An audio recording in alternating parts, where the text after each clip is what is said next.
and WeWork, and then Mr. Steve Slammer. Where are you located right now? I'm currently located in the bedroom. In the bedroom. Well, this is the Slammer Bros podcast where we try to do simulcast from two different parts of the country. Most of the time we do a great job.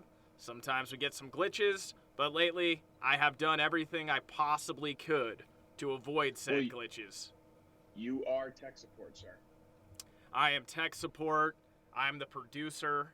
I'm the MC. I am Jack Slammer. Creator. Mastermind. I wouldn't say the mastermind, but I would say that I'm half the mastermind.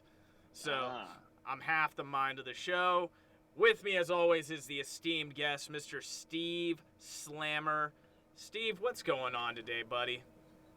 Not much. It was actually a little bit of an enjoyable day. The Mets were off yesterday, so I didn't have to witness them lose. So that was a nice break for me.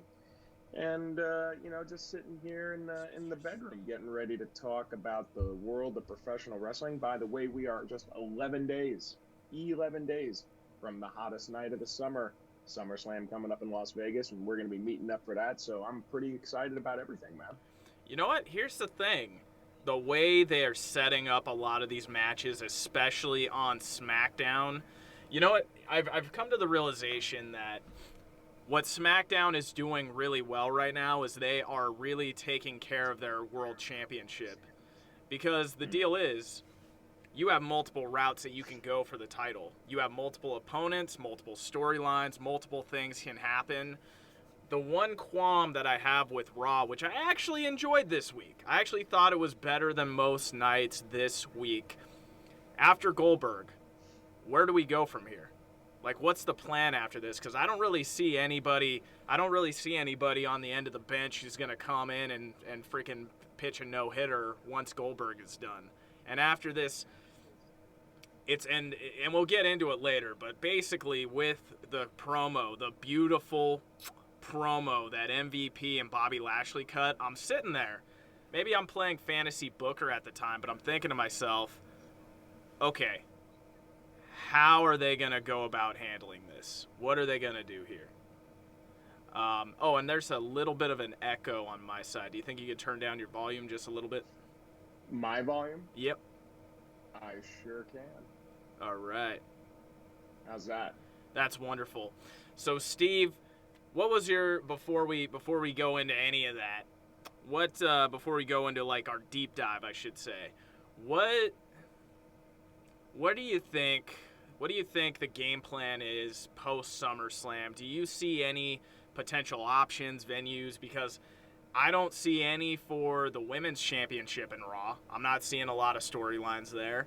When we're talking the Men's Championship, the Universal Championship, I really don't see anything because I've got a feeling Lashley is going to continue his dominance and just beat the ever-loving shit out of Goldberg.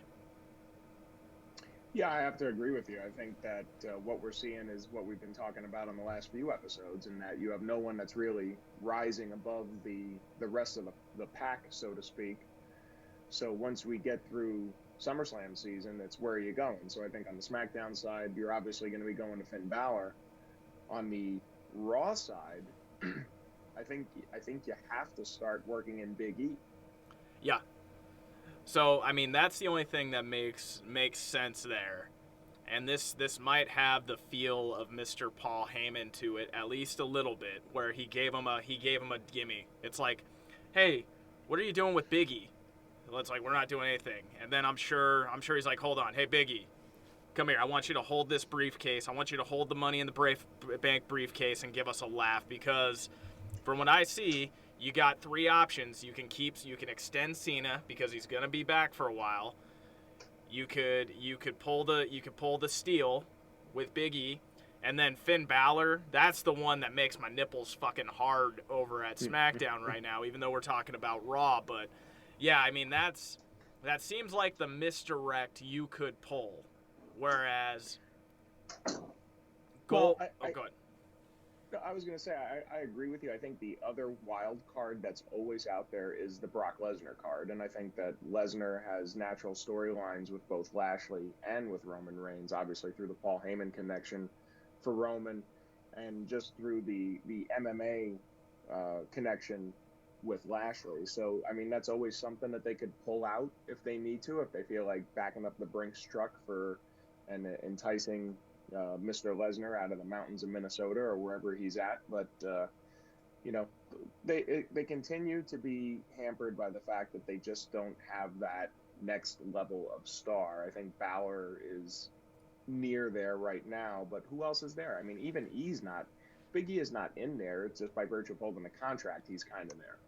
Well, yeah, and I mean, we're going to get into a lot of the 50-50 booking decisions that continue to plague the company this week. And I mean, even though I thought that Raw, and here's what I think happened this week. I don't know if Raw produced a better product or if I produced a better watching experience, because most of the time I'll catch it at 8. I'm sitting pretty until 11 p.m. When you do that, it's an hour and a half of wrestling and an hour and a half of commercials. And, you know, offside of this, I was like, okay, the juice is not worth that Andy Dufresne freaking squeeze when he's crawling through a mile of sewage to get to freedom, to get to wrestling. It's not worth it to me because the payoff is not there. But when I have that fast forward button and I don't have to sit through the commercials and we can cut to one segment right after the other, instead of the daunting task of watching, I believe my DVR said 270 minutes total. It's more like 120. It's more like 100, or it's actually more like 90 minutes of content altogether, end to end, row to row. So, but as I'm watching it, I put my Steve Slammer hat on, and I actually was able to predict the outcome of every single match that had happened. Ooh. And when I was able to do it, I was like, well, this guy beat that guy 2 weeks ago, so they'll probably give him his win back. So boom, there's that. And I'm like, okay, they beat XYZ up last week, so they're gonna give her a win back this week to just level it out. And after a while, what you need is this is the same problem that WCW had. They were so used to having all the stars that they had, the Hulk Hogans, the Randy Savages, and this is not to insult or criticize those guys. They were amazing, but Father Time is undefeated. It's going to kick my ass. It's going to kick your ass. Those guys were starting to phase out, and then you had this mid-card that was not properly developed. And the reason why now you have to rely on Cena, you have to rely on Reigns, to a lesser extent you got to rely on Rollins and all these guys from the past, was because they were part of the company back when you had to bury some people to elevate somebody else up, and that was just the nature of the business. And you let the guy who's getting buried know you're going to get it back, but you're not going to get it back immediately. You're going to have to slog your way through the undercard a little bit, but you'll come back. And people back then understood that, okay, well, look, I may not like it, but this is how I get a paycheck out of it. Now, you got guaranteed money no matter what happens. Really, the most non-consequential thing to the WWE is the product that they give us. And they got all these guys under contract, and I think they are in a position now where they don't want to give the talent too much power. So they do this 50-50 booking so that you can't, well, you're going to be a star, but not so big of a star where you can ask for more money and things of that nature. What's before we kick into this, what are your thoughts there? Well, you know, it's all part of the show, right? So, I mean, do you want to be John McClane or do you want to be Hans Gruber? Yep. Do you want to be police officer number 2 or do you want to be terrorist number 3? Yeah. All are important to the story, but obviously there's certain individuals, in the case of John and Hans, that are a little bit more above the rest with respect to their positioning in the show, but it all is required to tell the narrative. So, you know, I think that's the problem, is you have a lot of people that are playing the role of terrorist number 3 and police officer number 2, and you don't have a lot of people that could step in and become the next John and the next Hans. And with that said, though, I mean, you have 2 very strong, you know, heels right now at the top of the card on both shows, that being Bobby Lashley and Roman Reigns, but they just don't have a lot of they don't have a lot of John McClanes to take them on. They have a lot of police officer number 2s. Yep. But I don't expect police officer number 2 to throw John McClane off of Nakatomi Plaza. So. Exactly. All right. That was a hell of an analogy. Yes, it was. I like that one. You did a great job there. That was a great. Off the top of my head, that was good. That was some ad lib skills. You are. I'm gonna channel my inner Barry Horowitz here and just. There we go. All right, pat yourself on the back there, good sir. I was just posting us on my Instagram story, so we're gonna share that. Share on my Facebook story. There we go. The Slammer Brothers are alive.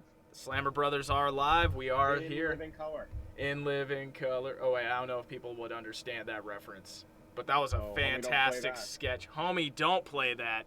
That was a sensational show. God damn, they do not make them like that anymore.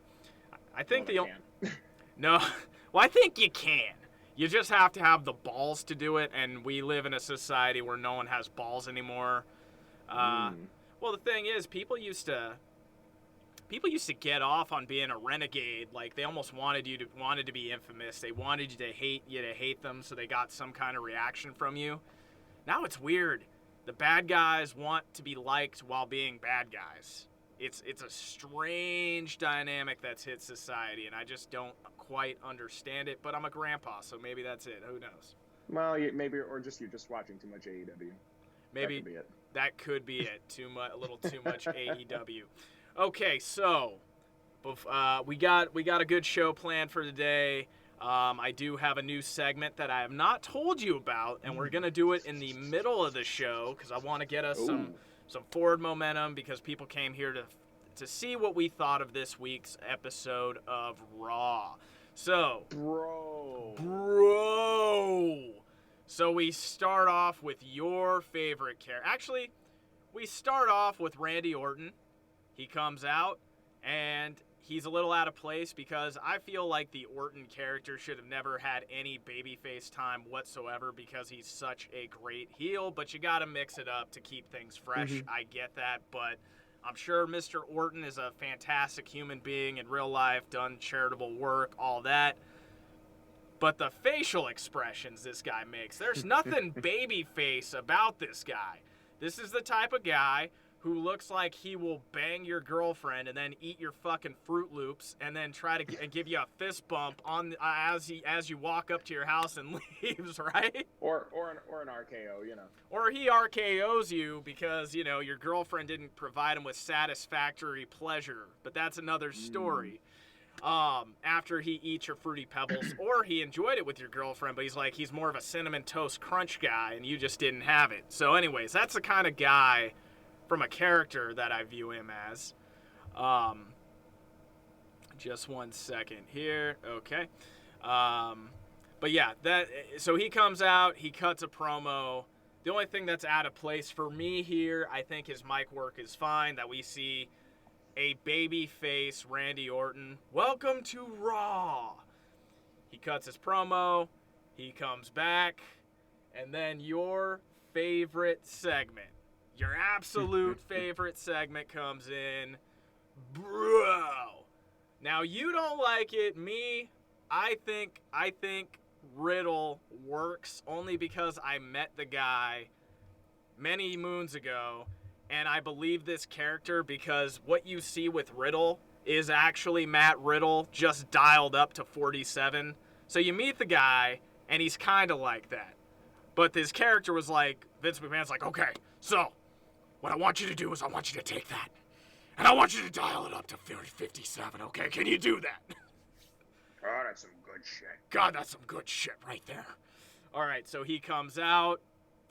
He tries to buddy up with Orton. Orton says, hey, man, you've done fine without me. And to Riddle's credit, he's kind of this lovable buffoon, and he cracks some lines that I was like, oh, okay. Some cheap ahs were in there where he's like, you know, I thought you left and wouldn't come back because my stepdad left and he just never came back. And I'm just like, oh, man, bro. Bro. He got me with that cheap heat. And then Orton was like, hey, man, we sold some shirts. We did well together. But, you know, I've been watching you. You did fine without me. You don't need me. You've been doing just fine on your own. Out comes AJ Styles and Omos. Omos, mark my words right now. Check it up. This is the phase of his career, kind of like when Batista came in and he was the Deacon, the Deacon character who held the box. Yep. This is what he is. This is like the first little gimmick to get him in the door, but mark my words, Omos is going to be a major fucking star. He's going to be a major star. There's no ands, ifs, or buts about it. Vince loves big man. He's a big man. He plays his character very well. Anyways, AJ Styles starts to cut a promo and basically says, damn, I thought Omos was breaking him was bad. All I had to do was break you two up and get him hurt. And Styles, for me, is one of those guys who works both ways. He's a guy I can cheer for, and he's a guy I can boo. Omos is kind of looking badass there. They both take some ribs at each other. Randy attempts an RKO on AJ Styles for running his mouth a little too much. He escapes in a really cool way, which is just like, hey, man, I'm just not going to lean into it. I'm just going to back up and roll, right? So it was a cool way to avoid the RKO. Now, Riddle is in there alone with Omos again. We think he's going to get a little bit of revenge on the big man. He does the tries to be Randy Orton. Attempts the RKO on Mr.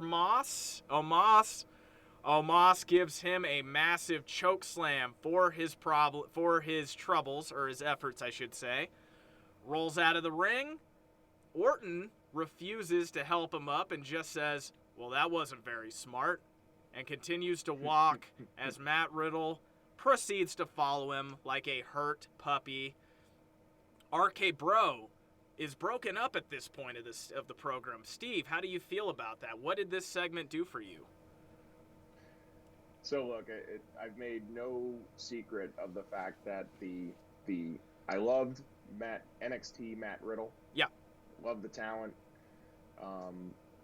Riddle on the main roster, it's the stoner scooter thing just doesn't work for me. However, every single thing about this segment absolutely worked for me. I got a kick out of this. I like the interaction between Orton and Riddle. The crowd was all about it. Oh yeah, the crowd loved every second. Oh, go ahead. And I thought it was a smart decision to just not only bookend the show with it, but to have it weaved in little segments throughout.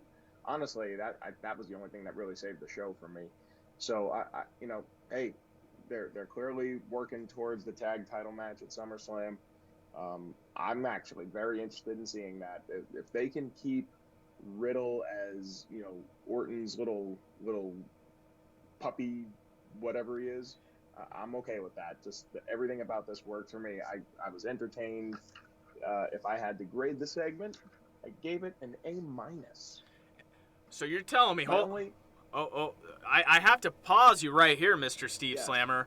So you're telling me that a segment with no wrestling, not showcasing the amazing athleticism and the rough, gritty style of wrestling that you like from Riddle, but a segment with Riddle himself on the microphone gets an A- with you. I have to dig a little deeper. I have to ask some follow-up questions here. Did a lot of it have to do with just how well Orton played it? Because Orton's the glue. Orton's definitely the glue with this whole thing. Without Orton, the segments involving him, Riddle taking on Omos, the interaction between him and Styles, like none of that was real. Like I knew where it was heading. But with Orton back, and then Orton, you brought it up. Orton's just sitting there. That wasn't very smart. It's almost like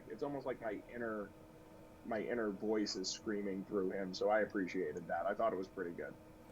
Yeah, there was enough stuff for everybody. Like if you like Riddle, there was Riddle being Riddle, but he dropped little nuggets that added a little more depth to the character.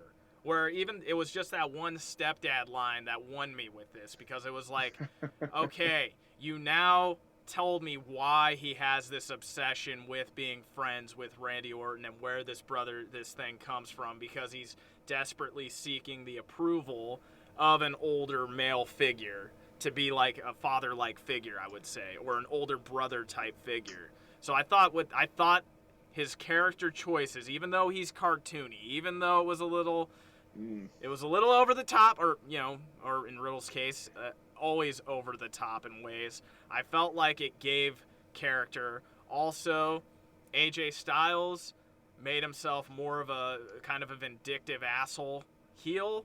Omos did what he needed to do. He's continuing to elevate himself through these little motions, and right now that's what he should be. No one should beat him for a while because he's the monster. So yeah, I mean, it's funny as you're talking through that. I think because Riddle is so ridiculous and goofy and over the top, I think one of the common complaints about Orton is generally that he's kind of boring a little bit. Yeah. And that's why I think this works so much. Yeah. Because he gets to do Randy Orton things that normally without Riddle in his orbit, I might be sitting there just going like, okay, yeah, I got it. But with this goofball hanging around him, it's just, I don't know. For whatever reason, I dig it. I like where it's going. The crowd was eating it up. Yes, they were. And even the goofy nonsense that Riddle was saying, like it was getting reactions from you. It got reactions from the crowd. Everything about it just works. The only criticism I had with the minus grade was that it feels about a week too late. I feel like they should have done this a week ago, so that way there'd be more than just, because they still haven't confirmed the match. Yes. And as we said at the beginning, we're 11 days from the event. So clearly they got to get there this Monday. I would have preferred to get there this past Monday and then give it a week to breathe a little bit. But, minor criticism aside, everything was great. Loved it. I mean, here's what I think, and it's gonna be the cheapest pop we have ever felt, but fuck it, I love me some cheap pops. If Orton and Riddle reconcile and just freaking totally run with it, or if Omos and AJ just start beating the living crap out of Riddle and Orton saves him, then goddamn, I don't care what I'm drinking in my hand, it's getting spilt. I will scream in joy at my TV there. I don't care. For me, you went A-. I went A with this one because it did what it needed to do for all four of the men involved. And the crowd loves it, and you know me, if what you're doing is getting the reaction you want, whether it's 100% my style or not, I got to give you credit for making something work. So, yeah, A for me. Okay, so before we move on to some stuff that you probably won't like, we're going to play a little game here. Now, instead of buy, sell, or hold, we're going to play overused, underused. So based on the current booking situation with what you've seen in the past, I'm going to rattle off a list of professional wrestlers, and I want you to tell me if they are overused, underused, and then if you think they're being used perfectly, just say they're being used perfectly. And since we're reviewing Raw, these are all Raw superstars with a little bit of bleed over. I am ready. All right, we are ready. Number 1, Goldberg.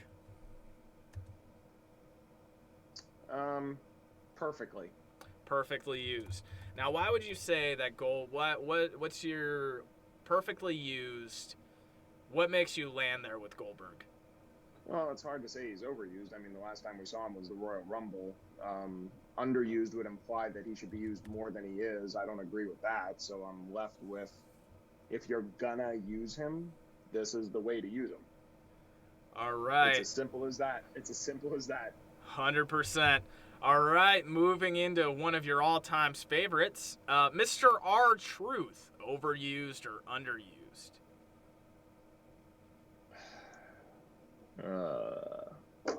Underused, but he's overused in the 24/7 picture. Yep. I think he's underused as a talent. I think he's capable of more than the comedy nonsense that they give him to do. Yep.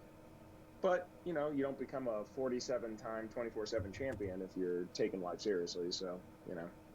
100%. So, next on the list, because we love the 24/7 title here at the Slammer Bros podcast, more than water if we were in the Sahara Desert, stranded, fighting for our lives. 1 gallon of water or 10 24/7 little cutaways. 24/7 cutaways would probably win. All right, next on the list, Alexa Bliss, I should say. God, can I say misused? Yes, you can. Misused. This Lady Fiend nonsense needs to go away. But with that said, if I had to backfill that into the discussion that we're having, then I would say overused in her current role. I don't understand why they're continuing with it, especially with the release of Bray Wyatt, although there might be news on that front. But, you know, do I need to see her dealing with friggin' Dewdrop and no, I don't need to see this. It's overused. All right, next on the list, Baron Corbin. Overused. Overused. He was overused with the King gimmick. They finally got him away from it, and I felt like they were at least going somewhere with this, you know, broke Corbin situation. But now he's on both shows. Now he's involved in you know, with main event talent on both shows. Now you're just overusing him. All right, Reggie. Underused. Really? Okay, let's go into that a little bit. So here's the deal, right? So did you catch the little aside from the announcers during the show where they talked about the fact that Reggie's entrance had 33 million views on TikTok? It was actually billion views. 33 billion views on TikTok. Or million. Was it million? Oh, okay. It has to be million. Okay, I thought I heard a B in there. I'll have to check it out. But I mean, I know 1 billion. I know 1 billion people. Actually, 2 billion people use the TikTok application. So it is possible. 33 billion. Well, we'll see. But please finish. Well, so that tells me that there's an audience for what he does. I think that they are doing it in the worst creative way possible they're putting him in ridiculous situations to be able to showcase this stuff. If they would make it a little more realistic, and that's why I say underused. They're clearly overusing him in this, you know, soft matrix nonsense that they're, you know, the Cirque du Soleil stuff that they're having him do. But I think he's capable of doing more in the context of his skill set. But they really need to get him away from it. And they could even keep him the 24/7 champion. But, you know, it's just the way that the matches have been presented, and then that backstage segment that they did on this show. It's just, it makes me roll my eyes. And clearly the guy is talented. Yes, he is. So that's why I say underused. He would be another one that I would argue is misused. But, you know, they're clearly trying to get clicks for their TikTok or YouTube hits, which is a shame, because I think that eventually the novelty is going to wear off, and then you're going to be left with somebody who does not have a character. Yep. And you've seen all of the flippy stuff, so what else is there to see? Like, why should I care about Reggie? And we've had this conversation. Why should I care about Reggie? What's his motivation? Why should I care that he's the 24/7 champion? They haven't even taken the time to explain that. It's just, oh, look, he does cool stuff. Well, that's fine. Yep. I completely understand. And actually, I think this is going to be a mild, not a huge, but a mild disagreement with the cutaway section with Reggie this week. But we'll get to that when we get to that segment. All right. Next on the list, Riddle. Perfectly for in this particular moment. So in his current booking situation with Orton, with Styles and Omos, I think that that's perfect. Alone, overused. 100%. Okay, we have 3 left, and these are 3 Ooh. guys who I see in or around the titles picture. Well, let's go with Bobby Lashley. Overused or underused? Perfect. Change nothing. Change nothing. You hear that, Vince McMahon? All you got to do is do nothing, and you win. Just well, and I think that they recognize that, because I think my impression was the original plan was for Lashley to lose to Drew McIntyre at WrestleMania, and clearly they changed course on that. So I think they're seeing the value. I think that the setup that he has with MVP is perfect. I would have kept the Hurt Business together, but that's again minor. But yeah, I think the way that they have him right now, I think it's spot on, perfect for him. awesome. I feel inclined to agree. And here's just not to take it aside, because we're probably going to talk about this segment. Much like Roman Reigns has a Paul Heyman in his corner, and much how MVP is ultra talented on that microphone, and he kind of slides everything towards it, I wonder how much of MVP is an actual manager backstage or helping drive the story. Not saying that Bobby is not a creative guy, because he probably is. He probably puts in his own creative input, but part of me feels like the guys who actually have legitimate managers right now are having the best storylines. Like, at least Lashley, in the moment, it's salvageable. And it's actually the best part of the show, to be honest with you right now. Agreed. So he has a manager. Heyman over on SmackDown, Jesus Christ, anything within the Roman Reigns, like, multiverse. Solid gold. Is gold, baby. Give me more. Feed it to me like fucking cornmeal, baby. Got that right. Everything else, though, people with no managers, no one to kind of take care of them, it often feels like a rudderless ship from time to time. Every once in a while, the sea puts it in the right direction, but then the freaking rudderless ship with the writing team completely screws it up. Because I feel like those 2 guys are shielded from such nonsense. Well, and the interesting part of that is that both guys can talk. Yeah. Lashley is obviously not at the same level as Roman, but during his time in Impact, Lashley really improved on the mic. Yes, he did. I think we've seen snippets in his current title run where he can talk. Reigns can obviously talk. The point is that it's part of the overall presentation. They have these mouthpieces that can do it, so that way when they talk, it means even more. Yes. So I think that's why I think the whole presentation, like if we were doing this and you were bringing up Roman Reigns, again, it's perfect, right? The way that they have their champions positioned right now is awesome. It's the underneath talent and the potential challengers that's the problem. Exactly. So with that being said, what do you think about Drew McIntyre? Overused or underused? Overused. Overused. Understood. And it has nothing to do with the sword. They continue to trot him out there. He should not be in a feud with Jinder Mahal. He's starting to border on. He needs to go away for a little while, in my opinion. And I like Drew McIntyre. Yep.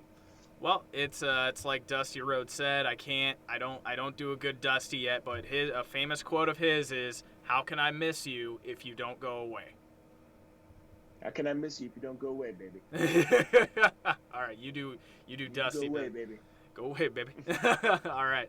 Finally, because unlike Vince McMahon, you are somebody who respects NXT and the title and the development talent. Carrion Cross, overused or underused? Shouldn't be used right now. Go ahead. So that would be overused right now. So everything that they're doing right with him right now just makes absolutely no sense. They're not protecting the title. They're not protecting the title match that he's going to be having right after SummerSlam. They could have waited to do this, and they should have waited probably a month or 2. And they could have done everything that they're doing right now, and it wouldn't damage the title, or at least don't have him show up on TV with the belt. I understand it's all under the same umbrella, but when he walks out there with the belt and he loses to Jeff Hardy in 2 minutes, now I'm supposed to buy a quote-unquote showdown match between him and Samoa Joe. I mean, if Jeff Hardy can beat him in 2 minutes, Samoa Joe should have already beaten him. Exactly. So you're not protecting any of it. It's been a botch from Jump Street, and so I would have to say overused in his current capacity. Well, yeah, and that makes sense there. And we've gone into this multiple times in the show. When you go out of your way to try to protect everybody, you bury everybody. You protect no one. And personally, I'm of the mindset where once you're in WWE, you're away from NXT. So he should have either dropped the title to Samoa Joe, or he should have just, left the title, like Bret Hart wanted to do prior to going to WCW. Leave the belt and come to WWE Raw. Well, at this point, Samoa Joe better beat him. Yeah. Oh, yeah. I mean, that seems like the slam dunk of the weekend, and we're talking about, 2 main roster title matches that are slam dunks. I mean, that should be the slam dunk of all slam dunks. Oh, absolutely. 100%. Is Joe taking the title? 100%. They've made questionable booking decisions before, so we shall see. What? Are you saying that WWE makes questionable booking decisions that often make no sense whatsoever? If I was going to channel my In Living Color, it'd be like, clutch the pearls. Clutch the pearls. Oh my, clutch the pearls. Very much so. I know. Okay. I know. So the next segment that I feel is worth covering, since we mentioned Drew McIntyre and Baron Corbin, this next match, you're going, part of me? It did it for me. Now, it wasn't a work, but in the multiverse that they have created, in the package that we have been delivered for multiple weeks, and maybe this is the DVR helping it out, but hear me out here. Okay. Are you sure it wasn't something with alcohol in it that was helping this out? No, I have not drank I haven't drank since before we started prepping for our last bodybuilding show. So no, or actually since after our bodybuilding show, because we did have some beers. Yes. My bad. We did. Not to skew history here. Okay. I understand. So essentially, here's the package we've been presented. We've been presented with a dumbass feud with a bunch of little mini decisions that make no sense with Jinder Mahal and his freaking goons every freaking week. The sword itself has been, even though it's a badass looking sword, I'd want it on my wall. They presented it in a way that's completely fucking stupid. And even when they did finally answer the question of why don't you just bring it with you to the ring, they did it in an ultra stupid way. Then on the other side of the coin, you got Baron Corbin, who, here's the deal. I respect the fact that he's one of those guys who isn't missing this thing, and he is going with the kayfabe. He's committed to the character, that's for sure. He's committed to it. So with the package that we were given, with the interview beforehand where he gives that beautiful story about his mom with a genetic disease, and that's what he named the sword after, now I have a reason to somewhat give a shit about the sword. Now the sword, I can see why it has some sort of meaning for the character. So that, I was like, okay, fine. Better presentation of the sword, even though you put it in the stone just to take it out of the stone. Not a fan of that, but it is what it is. God. Then you got Baron Corbin, who is just walks out to the ring, no music because he can't afford it. Still has the fucking mustard stain on his shirt. I mean, they're really beating it into us. But my favorite spot of the match, because I thought the in-ring action was pretty good. My favorite spot of the match is when Drew attempts to be a babyface, and he finally does something babyface-ish, because they've been making him do some kind of heelish shit these past couple weeks. As a babyface, like, look, man, for God's sakes, how much do you need for a meal, a place to sleep, and a shower? Then Baron basically says, $100,000. Could you give me $100,000? And then Drew plays with it a little bit. 200. How about 200,000? How about 300,000? Then he drops the mic and gives him a fucking claymore, brings it home, gets the pin. I'm just saying maybe I like this because of how misrepresented. And then also, I thought finally a realistic reaction. There, Jinder and his goons are about to come into the ring to a 280-pound fucking man The man, the big guy, Drew McIntyre, grabs the sword, wields it, and then the other three are just like, yeah, probably best to not go in there right now as opposed to try to attack him with steel chairs. For me, with what the shit, basically they took shit, in the words of Al Snow, they took shit, and they didn't quite make Shinola, but they made a usable watch that I could buy from a street vendor in Thailand for $3 American. So for me, it wasn't A, but it worked for me. I'm not going to give it a letter grade yet because I want to hear what you have to say about it. So go ahead, Steve. This is the one I knew we were going to disagree about. But go ahead. Yeah. So, the in-ring action. So if I completely turn my brain off, it was all right. Yeah. Here's the problem though. Did not Finn Balor just kill Baron Corbin in 2 minutes on SmackDown? Yes, he did. And it takes McIntyre 10 minutes.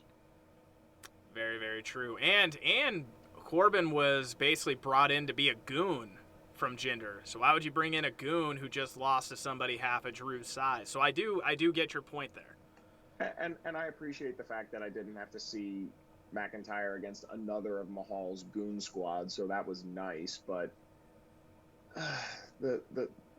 I'm confused. Is the Sword the babyface or is Drew McIntyre the babyface? You know what? I think it's just it's a prop that they're trying to give more meaning to, because it's his gimmick. It's the gimmick. But they're turning him into a cartoon. Like I don't understand why he has to be a stereotype with this Claymore sword coming down, shoves it into the stone, takes it out of the stone now. So this is evolving. Now it's a tribute to his cancer-stricken mother. I'm just rolling my eyes through all this thing.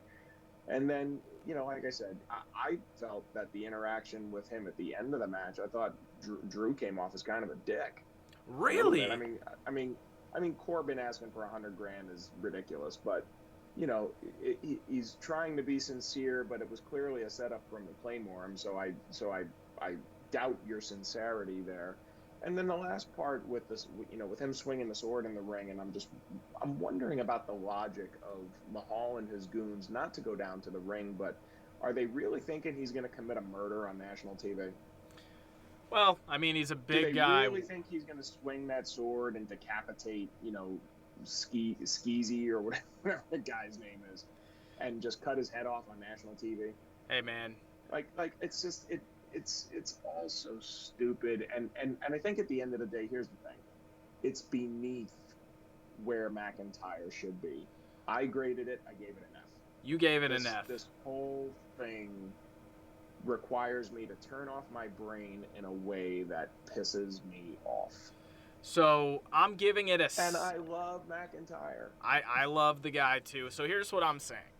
I'm saying that we're on the fucking bus whenever you go through this long storyline, right?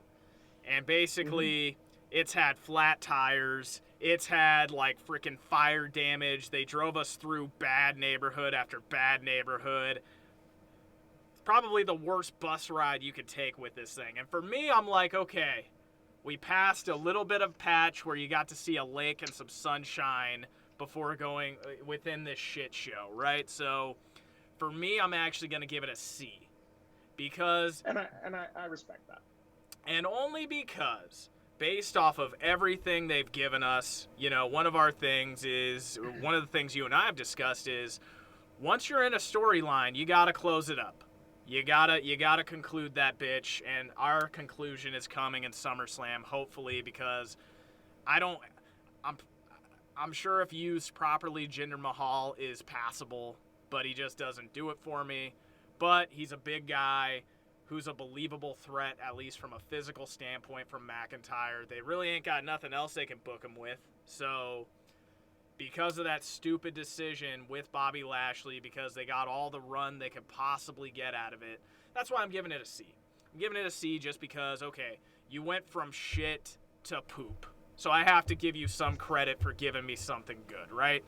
So I understand they have beaten you into submission on this, and you're saying, all right, it's a C. It's I got it. Yeah. So basically, this is a little bit of Stockholm syndrome. This is That's what I was just about to say. That. This is like when I had to start when my parent when our mom like made me eat grapefruit for a whole fucking month every morning. Bro, just blink twice if you need help. I'm blanking. Okay. I understand. All right, bro. I understand the state. Moving on, because I know this is one of the matches where it's almost not even fun, and this is probably what should have happened in their first match. So next on the list, we got Carrion Cross versus Jeff Hardy. Why is Carrion Cross versus Jeff Hardy after Drew McIntyre, who was just your champion? I don't know. But, hey, we're here. This is how it goes. And he hits the cross jacket on Jeff Hardy. Totally beats him. Hardy gets some good offense in, but Hardy gets the amount of offense that makes sense in the matter that it makes sense. If this was their first match, I would have thought it was great. But because of the fact that WWE booking is completely freaking lazy, I knew who was going to win before I knew before the commercial break who was going to win this match. Karrion Kross defeats Jeff Hardy via submission. In-ring action is great.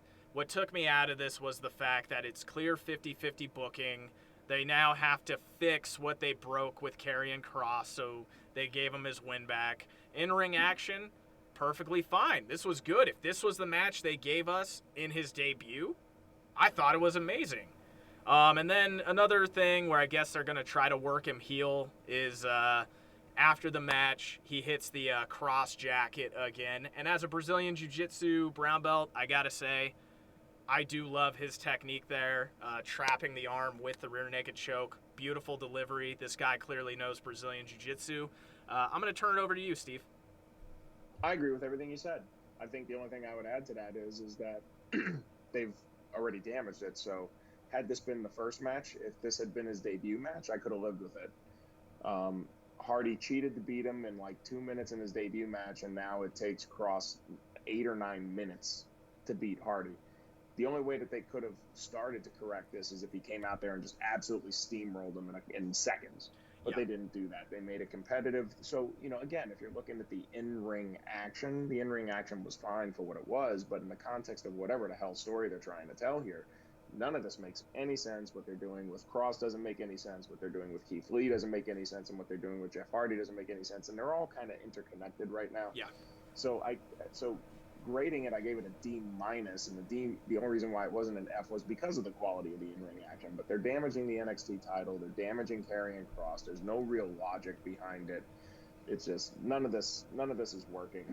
And unfortunately, I don't know how they can recover it at this point. I mean, Kross looks like a chump. Kross does look like a chump, and now he's going heel when he could have been a babyface because he's over. Like, he's completely over as the NXT champion. But hey, it happens. It's just what they do to young talent, which is why you got a 53-year-old Bill Goldberg fighting for a title in 11 days, right? So, no disrespect Absolutely. to Bill. Bill looks great. I hope I look that freaking good at 53. But I believe that. There's roles for guys once you turn 53. Like, look at Lashley. Lashley's 46, I believe, right? Like, Lashley's not a spring chicken. I thought he was in his earlier 40s, but yeah, he's up there a little bit. So your best guys were created in a time when you elevated talent properly. There was guys who got buried, like Edge early in his career got buried, but he came back and now he's a main guy. Like, that's part of it. You do the job, you get it back. But no one wants to do the job, or they don't want to diminish the characters, and they don't want to elevate people to a point where that person has leverage over the company, and it's ridiculous. Well, you're not creating stars. I think we've pounded that point to death at this rate. I'm going to be interested to see what is set up coming out of SummerSlam, because that's going to be telling, and the direction that whatever direction that they decide to head in. Like, I think it's clear on the SmackDown side. The Raw side is going to be interesting. Absolutely. So, what would you grade that segment? Well, I gave it a D-. D-? All right. For me, I'm going to give it a D+, just because the in-ring action was good. I love Cross's finisher. Yep. And had this, I'll be real, if this was the first time they competed, I would have given it a B-. I could have lived with it. I think I would have probably went C+, because I still think Cross should be presented stronger than that. But, you know,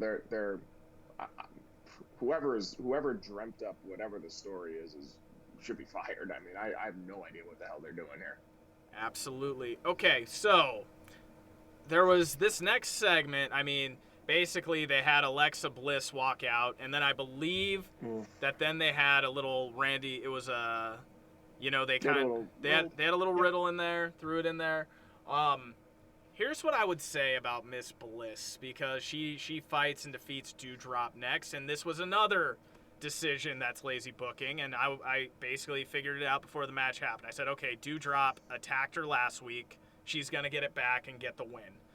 Here's the thing. If they took out the hypnosis shit, if they took out a lot of the stupid doll, and if they sold her more like a Gangrel type character, like back in the Attitude Era, where it's just, hey, you have an eccentric, kind of dark, gothic, kind of creepy character, I think it would work. Because a lot of her movements in the ring, she does some cool stuff that I like in the ring. Because Alexa Bliss is a talent. She's a very, very talented wrestler. Oh, I've always been a fan of hers. Like, there was a move in the match where she slides under Doudrop, jumps to the ropes, but catches herself like in this creepy type pose with Spider-Man style. I was like, yep. If you lost all the other cartoony shit, this would work for me. Like, this would work for me if you were presented properly. So anyways, Doudrop comes out with Eva. Alexa Bliss gets her win back. You know, in all fairness, in-ring action isn't bad, but what destroys this for me is the stupid fucking doll sequence where now it's some kind of voodoo-esque shit. She tries the hypnosis stuff on Eva Marie again, which I'm not a... Part of me insults the intelligence. It insults your intelligence, and then part of you, when you listen to the old timers talk about these sort of things, you almost wish we lived back in the territory days just so you could watch them burn the fucking building on fire if they tried to pull this shit on the fans. Well, you're absolutely right. I think a theme throughout the show was apathy. Yeah. On the part of the fans in attendance. I mean, they've only been back in front of live crowds for a couple of weeks now, and they've already gotten the fans to the point where they're just like, eh. Yeah, that's the thing. And I think with the darker characters like Undertaker, you know, the Brood back in the day, dare I say, the Fiend, like if you present them properly, they could be the cool, or Kane, I can't forget Kane. Like, you introduce these characters properly, you use them properly, they're badass. But when you miss, it's a big miss. It's either a big hit or a big miss. And for me, it's just a huge freaking miss that they're just driving down our fucking throats. Because I'm pretty sure that even though the writer for her stuff, for her promos and her storylines, I'm sure that writer, it was not a wrestling fan growing up, but it is very clear that they were a freaking Joker Harley Quinn fan to the death. Yeah, I'll agree with you on that. 100%. It's you know, you're ruining a talent, and the crowd still likes them some Alexa Bliss, but I think that she was getting a courtesy pop as opposed to people actually liking this lady fiend nonsense with the doll, and it's so stupid.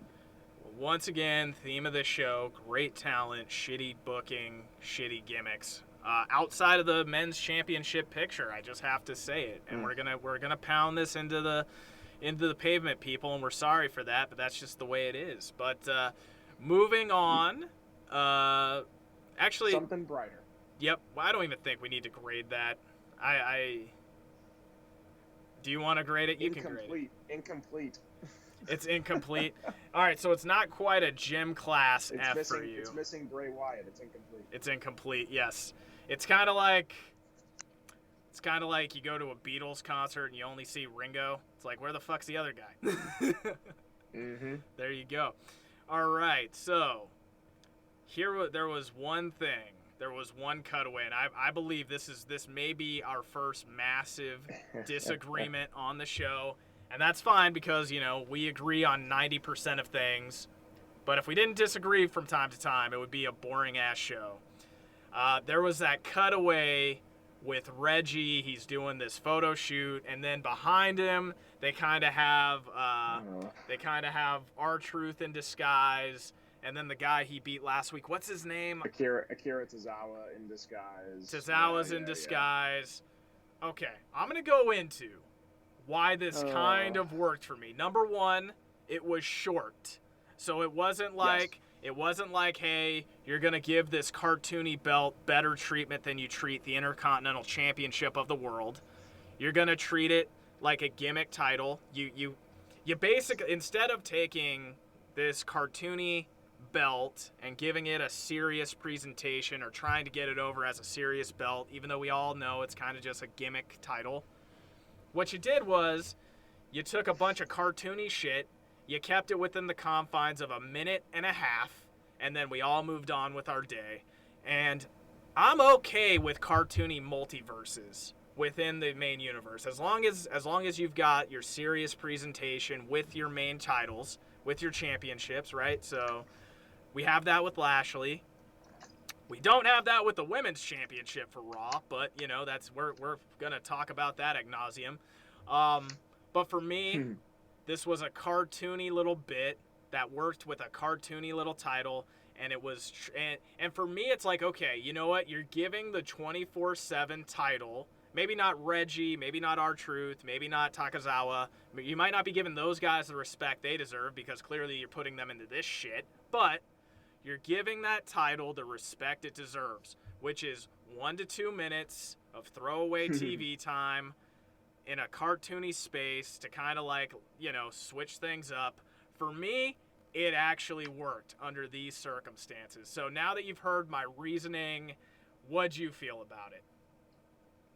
Honestly, I'm actually going to agree with you for the most part. I mean, I like, when we talked about the difference in one of the earlier shows, I may not agree with what they're doing, but at least they're doing something and there's some kind of a story that they're telling.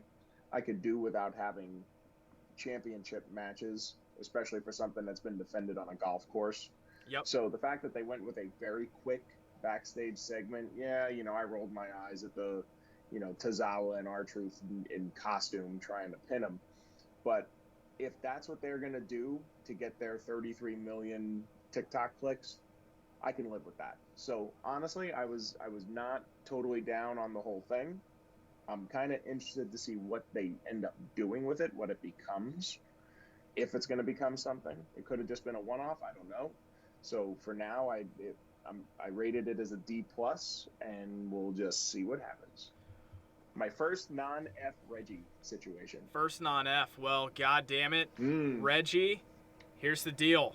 Your report card, It's trending in the right direction. It's trending in the right direction because I'm actually giving it a C- because it worked. Wow, respect. It worked for me. I was like, you know what? This is how you present a cartoony title. If you want to do the cartoony shit, do it as a cutaway because the whole point of the 24/7 title, out, baby, give us some laughs, let us know it's not all serious, maybe change the mood of the crowd who's there, go with it. 2 pumps and we're done. 2 pump done. Chump, baby. Get in, get out. That's right. Dump off the kids in the hey and get the fuck out. That's right. That's right. That is Reggie that's Reggie booking and the way it should be done. Yes. All right. Next on the list, we had a really goddamn... You know what? I finally got to catch a Sheamus match, and I can completely see what you mean.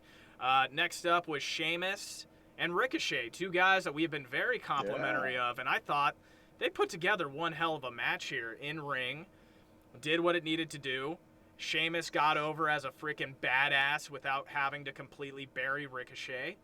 I thought it was a solid effort, and I will say this, out of all the championship belts right now, the design, the U.S. Championship, I actually like that design above a lot of the other ones. It's better than the hubcap titles that are out there, and at least has some sort of craftsmanship to it.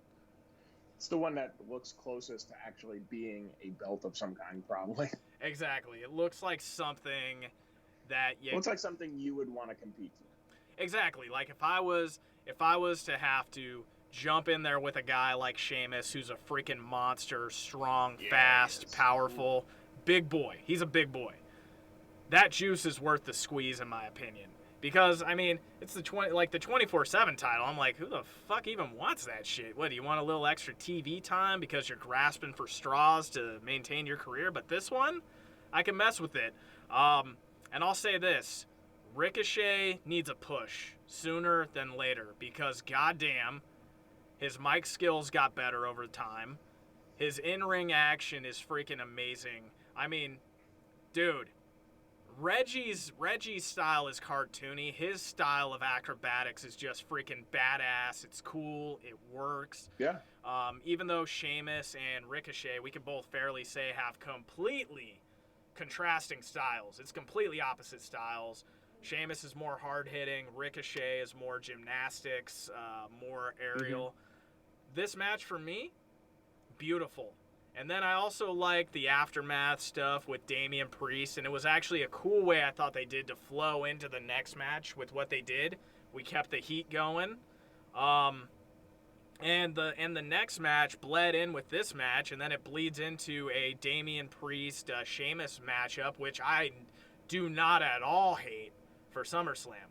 So I'll hold my grade, but I really had no issues with this matchup. What did you feel about the Sheamus Ricochet match? No, I agree. I think all these segments, and I'm just going to do them all at the same time because, to your point, they all flowed into one another. So I thought the match between Sheamus and Ricochet was very, very good. You know, it allowed Ricochet to get some of his offense in, kind of show what he can do. But obviously, he's not beating the U.S. champion going into a showdown match with Damian Priest at SummerSlam. So I was okay with it all. I mean, 10 minutes between Ricochet and Sheamus, I'll take that. And then you get Damian Priest coming down. He's getting ready to challenge for the U.S. title. You know, Miz and Morrison, for whatever reason, they're like a bad case of the crabs for Damian Priest. He can't get rid of them. And then he takes out John Morrison in about 4 minutes or so. Just a dominant win. I think we've finally seen the end of Wheelchair Miz, so that immediately bumps it up a half a grade for me. Oh yes. So from start to finish, and then the laying down the challenge for SummerSlam, everything about this segment was above and beyond what it should have been to set up. And I gave it when I graded it, I actually gave it a B+. I thought it was real. I thought it was exactly what it needed to be. Some dripstick silliness notwithstanding, might have bumped it up to an A, but I got to give it a B+ just because I'm hoping I don't have to see the Miz in a wheelchair anymore. You know what? And here's what put it over for me. Just speaking about the Miz stuff, because I always thought the dripstick was stupid. Kind of like when somebody gets chased and you spray them with water. If they want to kick your ass, that hose isn't going to mean anything. I thought... Well, he no-sold. You remember Priest no-sold the dripstick. Yep, he no-sold before he hit his finish. So yes, he did. I was appreciative of that. Actually, that might bump it up to an A-. No, it's still B+. I'm sorry. I'll let you finish. I apologize. Well, no worries. He no-sold the dripstick, which I appreciated. What I loved was that without both these guys come off as guys who should be fighting for titles. Both Sheamus, both Damian. They both got good wins without having to bury their opponents. Like Johnny Nitro or John Morrison comes out still being a badass. He did great in the ring. But what he did was, by kind of doing the job for Damian, is I think he put Damian over and said, hey, this guy's a badass. He's worthy of the shot. Sheamus won without burying Ricochet. I think Ricochet and Morris, that would be a good matchup. What I just don't want to see is Ricochet and Reggie work. Keep those two as far away from each other as humanly possible. I just don't think it works. I think they're too similar. I don't think we have any worry of seeing that anytime soon. Cool. Because, I mean, in my opinion, you need guys who flow together, but oftentimes the best wrestlers who flow together have styles that just wouldn't necessarily go together, but that's how the offense flows, because you have contradicting styles that actually play nicely with one another. Too much flying acrobatic shit just would not work for me. Well, and to your point, that probably means that they're doing the exact right thing with Reggie right now, and that they're getting the maximum that they can get out of him without exposing how green he is as a professional wrestler. You know what? That could be right. So maybe this is one of those cases where we look back at him 2 years from now and they actually built him the right way. Fingers crossed on that, because that would be the first guy they've done that for in a very long time. Well, he seems like a likable enough guy. I want to like it.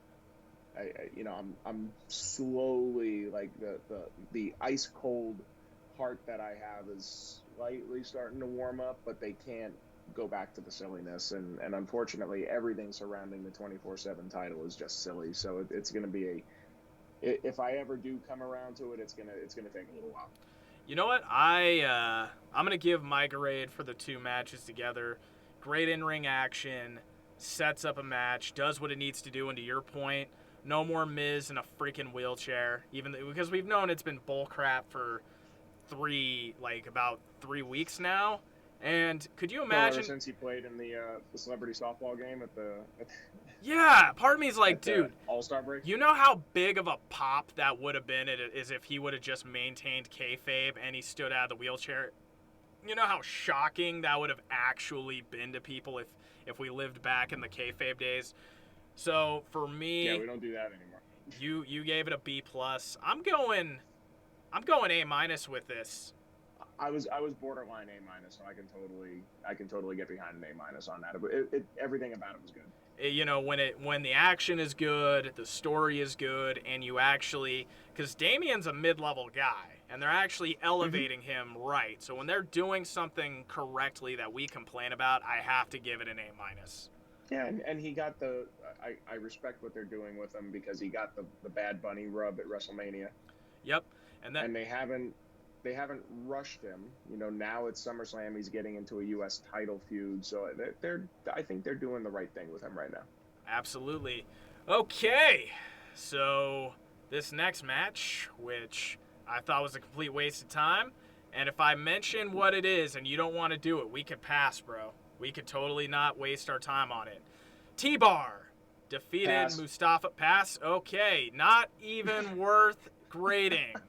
I'm sorry, Mustafa Ali just doesn't do it for me. Mansoor doesn't do it for me, and when they change him back to Djokovic, then I'll start paying attention to him. I can't get behind T-Bar. Yeah, this whole thing, and dude, I don't even think the crowd at home is gonna care, because you could hear like this. Keep in mind, this is in front of a crowd that has not seen professional wrestling live, but for the past 3 weeks, 4 weeks. And you could hear a rat piss on cotton. Nobody cared. If I wanted to see cheap Purge cosplay, I could. There's many other places I could go. I could watch one of the sequels to the Purge, and it's probably better than watching this nonsense. All right. So next up, we got to go to this one, and I will say this, and this is gonna be, this is probably gonna be a little controversial, but I'm gonna say it. MVP is the poor man's Paul Heyman. That is a compliment of Monday Night Raw, because goddamn it, I liked him as a wrestler, but as a manager, I freaking love this guy, because this guy can talk. He's very believable. He keeps it within the realm of reality that they're creating, but he adds just enough smugness. He adds just enough sincerity to what he is saying. You're still playing your audio. Your audio's still good. Okay. I'm still good? Okay. Yeah, good. I had flashbacks. I was like, so anytime, so there's like a green bar that moves left to right, and anytime I don't see that green bar move, I'm just like, oh, fuck. But it was moving. We're good. You were just quiet. It's a lot of fucking, but you know me. Jack Slammer loves a lot of fucking, yeah. I was listening to you putting it down here.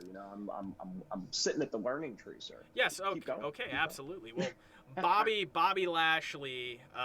So MVP is the perfect guy to do 90% of the talking, because he is that guy. He is that good, and however good he was as a wrestler, which was pretty goddamn good, he is 100 times better as a manager. He is right where he needs to be. The suit, the cane, what he had delivered to Goldberg's son, basically. Like, there was sincerity. This felt like a UFC promo where he's like, don't slander me. I have a son. We're all fathers here. I'm just telling you. And then it was just like, oh, they kept it so believable. And then Lashley's promo style is fucking perfect for who he is.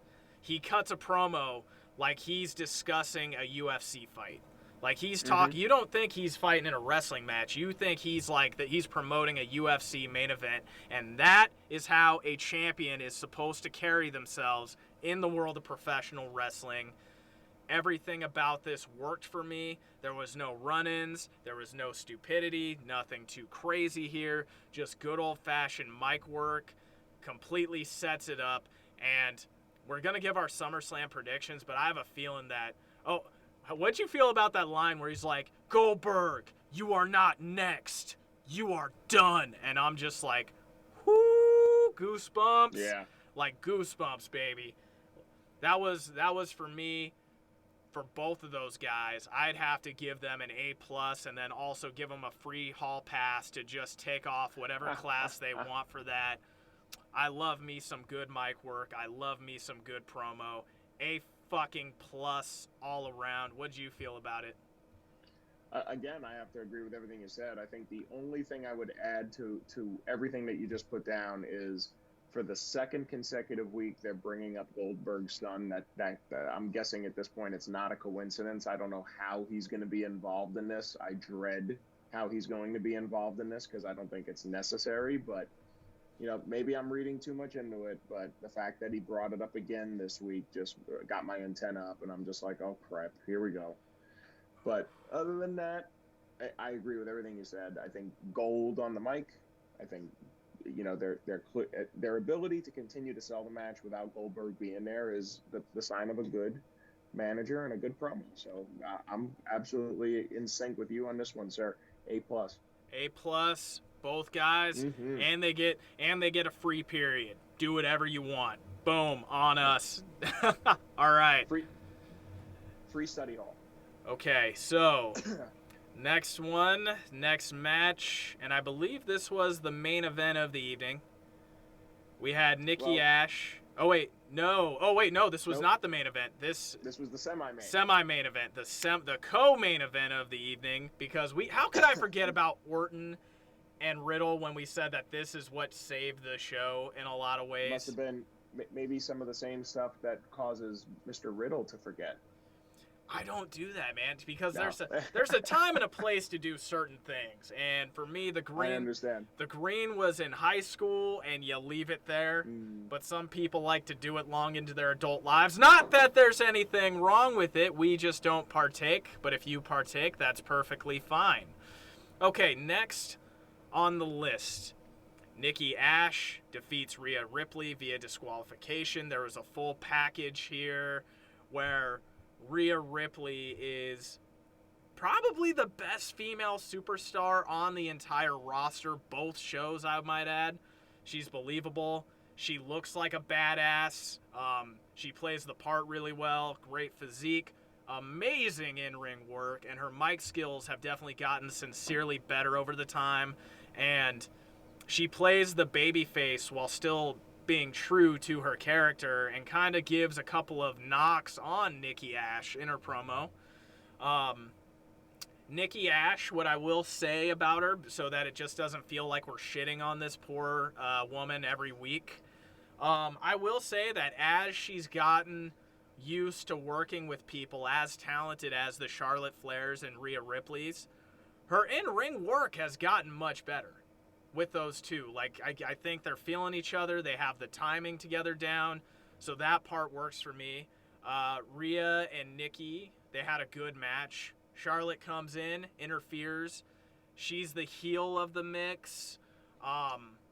You know, but the thing about it is, for me, Charlotte's already feuded with Rhea. Now they're feuding again, but neither one of them's the champion. And Nikki Ash has basically become instead of being, because in a triple threat match, there's always the mosquito. And when I say the mosquito, it's no disrespect, but you have the two main people who you think's going to win, and then the mosquito is in the ring to bite them, ruin their spots, and kind of be that up in the air factor with everything, right? And typically take the pin. And typically take the pin. Yes, that's 100%. You're in there to just disrupt things and take the fall so that neither of the other two have to lose face. Charlotte came in, did some great heel work. There was some decent in-ring action. This was another thing where I think it did what it was supposed to do, but after the fact, what they're not doing with the Women's Championship and the Universal Championship in Raw is, okay, what's after SummerSlam? Like, what's next? I don't see any lingering threats here, because if the belt is on Nikki Cross, then okay, you take it off Nikki. Who's gonna, like, is Nikki gonna fight back for it? Is Charlotte and Rhea? Do we have to sit through that again? Has this just been a break from Rhea and Charlotte? Because I feel like they need to put that on ice until we get into WrestleMania season, because those two, that's a WrestleMania match, in my opinion, is those two. And that's the only real female match that I could say for a title should be a WrestleMania main event. Well, until Becky Lynch comes back, yeah. Until Becky Lynch comes back. That is 100% correct. So, for me, it did what it needed to do. There was good in-ring action. Nikki is getting better in the ring.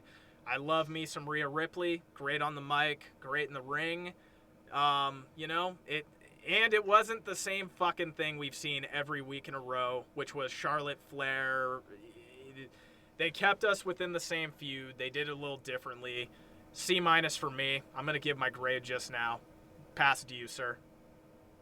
Well, I think this is another example of where the talent is diminished by the booking and the story going on around them. Yeah. So, I agree. I thought that the match itself was okay, but we talked about it when it happened on the Raw after Nikki won the title. We said, hey, you should have had one of the other three in the triple threat. In this case, it would have been Rhea Ripley interfere so that one of them didn't have to take the pin. So now they do it. Well, it's too little too late as far as I'm concerned. That should have been happening all through this. So no one gets protected. The story just brings it down.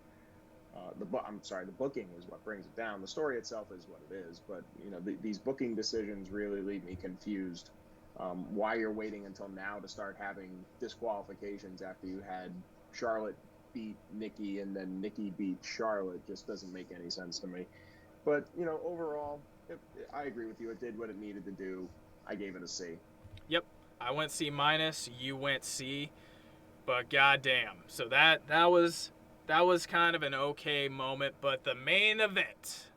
Main event, baby, and I thought this was very good, a very good return from Randy Orton. Would I say it was either of those guys' best match? No.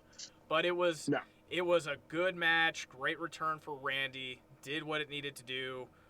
Randy Orton and AJ Styles locked horns.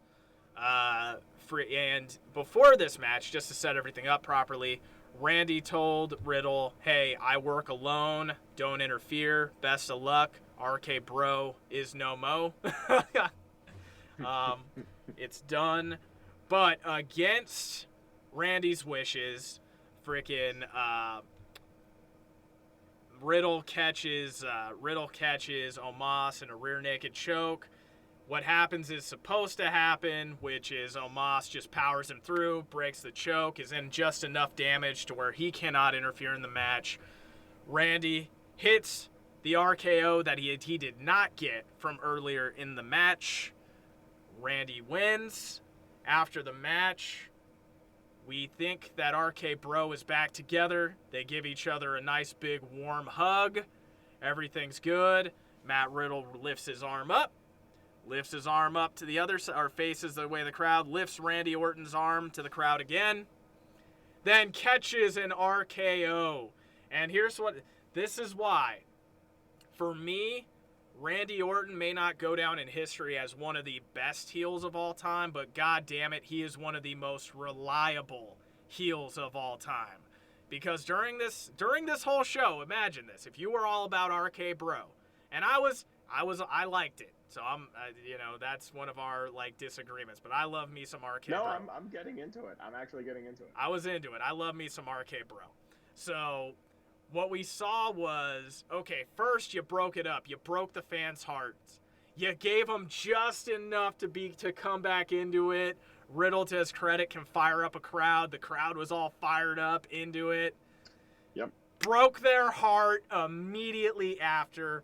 God damn it, he's not the best heel of all time, but he is the most reliable heel of all time. Fucking goosebumps, baby. Goosebumps. For me, great ending to the show.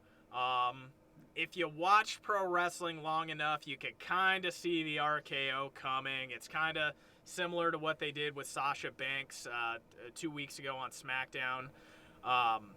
But I will save my grade and let you give your thoughts, sir. I agree. I think everything was well within character for him. I loved seeing the RKO out of the phenomenal forearm. I thought that was phenomenal. But again, this is, and I said this at the beginning, minor criticism, just based on how they ended it. This needs one more week. Yeah. And they just don't have it. And so, like I said, I'm getting into it. Like I'm interested to see more, but it really could have benefited from another week. But overall, I agree with everything you said. I gave it a B+, and just the letter grade being a B because again, it really needs another week, and they're gonna have to do some leapfrogging this coming Monday to get to where they're going. Yeah. Which is a shame because I'm actually enjoying this a little bit. So. Yeah, B+. To your credit, my grade, A-, and I don't think it's going to be as high next week because it is going to feel rushed. It's going to feel forced. One of two things is going to happen. Either it's going to be some sort of schmoz where they're forced to work together again, or so there's two ways they could go about it, right? Because they got to come back together and give us that pop again, that RK-Bro pop. Now, do you force the two to be together as a team for SummerSlam because there's no matches, and you force it and you get the RK-Bro pop there when you let Riddle pin Omos because he's lost twice to Omos, and then this would be a respectable time for the babyface to come back, defeat the odds, and do it in such a way to where they can beat Omos but still make him a badass. I'm hoping they're that smart. So you get the pop then, or Randy Orton has to save Riddle somehow, some way next week. They need that coming together moment to fight for the titles. Or maybe they come up with a better creative way than I just mentioned. But you got to have some kind of setup and resolution for SummerSlam. Well, how I would do it would be a little bit of the opposite, actually, which would be you have Riddle save Orton. Yeah. You have Orton taking on Omos. Omos is killing him, and then now here's where you let Riddle get one over on Omos. I don't think you have Riddle pin Omos. I don't think anyone should be pinning Omos anytime soon. If they lose the titles, it's going to be because Styles gets pinned. But I think the way that they've established the Orton character, I think it would need to be Riddle actually proving himself by saving Randy to get Randy to then say, okay, I'll team with you, kid. Yeah. To take them on at SummerSlam. But it'll be interesting to see how they get there because, like I said, they're going to have to do some leapfrogging a little bit this coming Monday. So, and hopefully it will not feel as rushed as they're making it out to be. But, it was good. Not to cut you off. I liked how they bookended it. Yeah, absolutely. Go for it. Not to cut you off, but Seductive Steel came up with a take that neither one of us came up with. Oh, boy. What if Riddle RKO's Orton? And gets his respect that way. That is an interesting take, and that would be well within the Randy Orton character as well. Look at Seductive Steel. Who says that the Slammer universe, trademark pending, doesn't come up with these great ideas? That I could actually see that happening. Well done, Seductive Steel. Seductive Steel, good stuff. He's always there in the chat. He saved our ass a few times. We got to tip our hat to him. Also, I noticed this is a highly viewed Twitch stream. If you're not following, please hit the follow button right now. We appreciate all of you wonderful folks who have tuned in so far.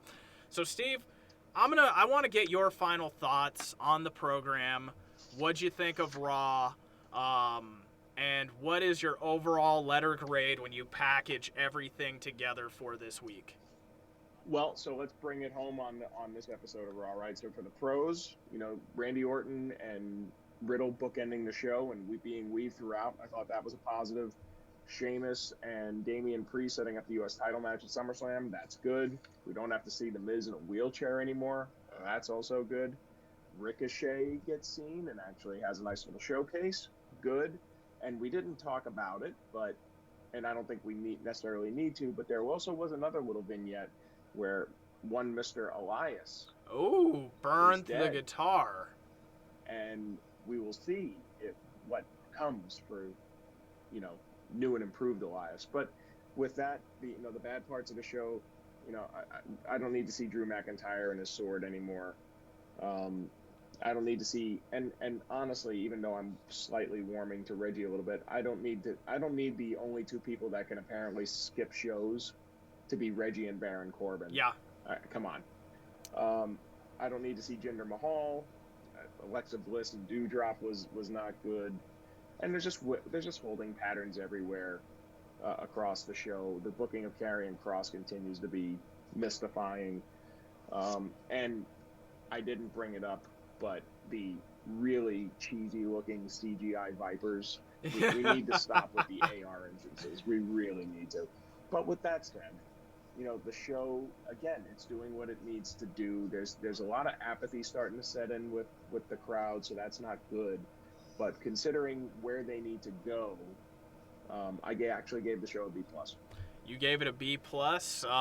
Yeah. For the reasons that you have given in terms of the negatives, there's definitely some holding patterns there.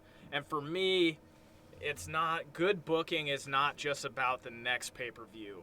You also got to have the pay-per-view after that and the pay-per-view after that. Like Heyman for Reigns has got 5 pay-per-views by my math already booked ahead of schedule. If you think about it, he's got options for the next 5 pay-per-views that'll keep the product fresh. It's amazing what happens when you have somebody who knows what the hell they're doing. 100%. Now, I think, and this is why, and this is calling MVP Paul Heyman light is not an insult. I think that's a fucking compliment because I'm referring to you as one of the best who's ever done it, and I think he can get to that level. But what I feel like is happening on Raw for the championship, this next pay-per-view is solid. But let's say that he goes Kofi, if he gives Goldberg a Kofi style beatdown, he's got no options. There's no opponents left for him unless they bring back somebody, but they've got nobody in the bullpen ready to go. What I appreciate about SmackDown versus Raw, there's guys in the bullpen ready to go for the next title shot. So this, maybe they're going to start. Maybe they're going to start a slow build towards bringing E in there. That's the only, like I said, that's the only place I could really see them going right now because there's literally nobody else, and you can't bring McIntyre back at this point. So, what are you going to do? The only thing, and this is, I was going to save this for the SummerSlam prediction, but we say, there's a lot of lot of talk here. What I could see them doing if they really wanted to push Lashley over, Lashley destroys Goldberg in front of his son. E comes out to cash in Money in the Bank and loses twice. So Lashley beats 2 guys in the same night. That would really put him over. Could be. But then you got nobody left. So you're right. I think cash in Money in the Bank, do the babyface thing where you do it so you get the pay-per-view match that you want. E is a big guy. I think Lashley's going to beat him decisively, but it won't be as bad as what he did to Kofi. I would like to see E take the belt, but I don't think his gimmick warrants him taking the title unless they do it unless it's like one of those one-off things like they did with Christian where, hey, you get the belt for a couple days, but he'll get it back. Well, and that's why it's going to be fascinating to see. That first Raw after SummerSlam is going to be fascinating. Yeah, so the reason why you went B+, correct? I did. I have to go, and this might be the most Steve Slammer thing I have done, but I have to give it B-, and the only reason is there's patterns that I'm seeing in SmackDown where there's a multiverse setup, whereas I see Raw as, okay, we got to fix something. Okay, we have gold here, but we don't know what to do with it, or we know what to do with it for the next 2 weeks, but SmackDown's prepared for the next 2 years if they want, right? So yeah, my Stockholm syndrome's starting to set in. So I understand. It's getting us both. We see the crowd having fun, but what I will say is, it got pops where they wanted to get pops. The crowd loved most of it, except for the T-Bar stuff and the Alexa Bliss stuff. But yeah, B- for me, B+ for you. What I'm happily seeing is each of the shows each week is slowly elevating its game up. So there you have it. We just did another fantastic review of Monday Night Raw. If you enjoyed this program, please go to twitch.tv/the Slammer Bros.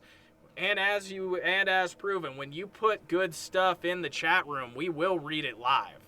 So absolutely, follow us on Twitch. Never miss a show. Everything is live. If you can't catch us live and you want to see our ugly mugs, you can check us out on YouTube by subscribing to the Slammer Bros podcast page on YouTube. If you do watch our content there, please hit the like and leave a comment. That way we can help us defeat YouTube, the YouTube algorithm there. And then also, we are kicking some serious ass and taking some names on every platform that podcasts are available. Each show keeps getting more downloads, more tractions. We're currently a 5-star show, and that's not all from our moms and friends. So we have a legitimate viewership now. You can follow me at Jack Slammer you can follow me on TikTok at @OJackSlammer. You can follow us on TikTok at the Slammer Bros. And if you want to get into shape this week and frickin' bring out the gun show, there it is. Go to jackslammer.com. I would love to help you get into shape. And also, we're going to be having on jackslammer.com within the next 4 weeks are going to be a subscription plan, so that if you want the workouts but you don't need custom coaching from me, but you want the best workouts you've ever had with the best results you've ever had, there will be a low price option for you there, and you will get a discount by mentioning this podcast. Steve Slammer, the baddest fucking podcaster in the world of professional wrestling. Where can these people follow you on social media? Well, sir, I am on the Instagram at Steve_Slammer. And following that awesome promo you just did, that was excellent, sir. Thank you very much. I'm starting to tap into it because I do have some fun announcements in the world of professional wrestling in a couple weeks. I don't want to give it away, but you might actually see Jack Slammer prepare for the world of professional wrestling. We will see. Who knows? Anyways, thank you again for another amazing episode. I love you. Steve loves you. And I'm sure somewhere in his cold, dark heart, Vince McMahon might actually tolerate you. Until next time. See you folks later. Bye-bye.